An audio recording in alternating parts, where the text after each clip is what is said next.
안녕하십니까? 오늘은 십계명 해설 세 번째 시간으로 갖고자 합니다. 출애굽기 20장 12에서 14절을 보겠습니다. 너희 부모를 공경하여라. 그래야 너희는 주 너희 하나님이 너희에게 준 땅에서 오래도록 살 것이다.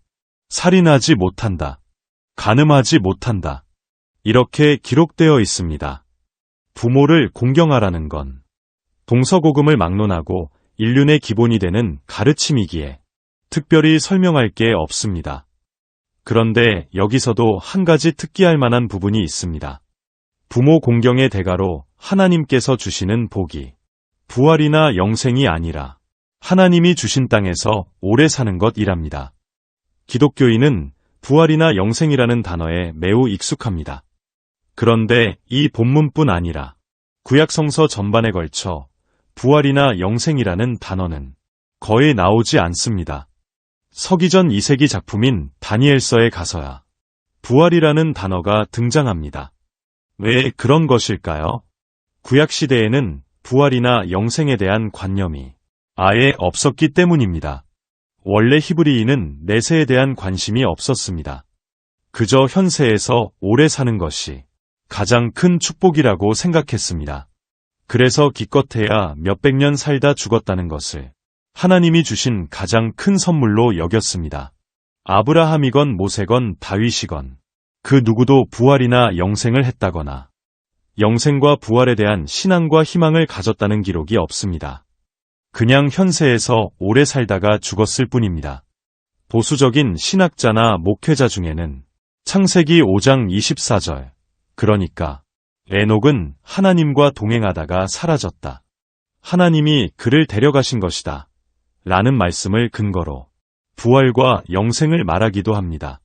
하지만 하나님이 그를 데려갔다는 것뿐이지 그 다음 구체적인 내용이 없습니다. 고대 히브리인의 뇌리에 그런 게 없었기 때문입니다. 이제 제6계명을 보겠습니다. 13절입니다. 살인하지 못한다. 그냥 살인하지 말라는 말씀뿐 별 다른 설명이 없습니다. 그런데 이 계명과 관련해서 예수께서 하신 말씀이 있습니다.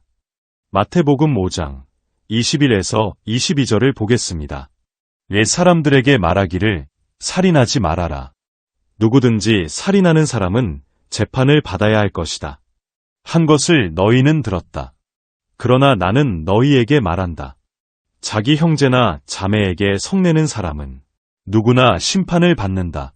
자기 형제나 자매에게 얼간이라고 말하는 사람은 누구나 공의회에 불려갈 것이요. 또 바보라고 말하는 사람은 지옥 불 속에 던져질 것이다. 이렇게 때로는 구약의 말씀보다 신약의 말씀이 더 무서울 때도 있습니다. 살인의 행위도 물론 나쁘지만 살인에 이르게 되는 원인을 다스리지 않으면 문제는 궁극적으로 해결되지 않는다는 말씀입니다. 바늘도둑이 소도둑 된다는 말과 같은 뜻이지요.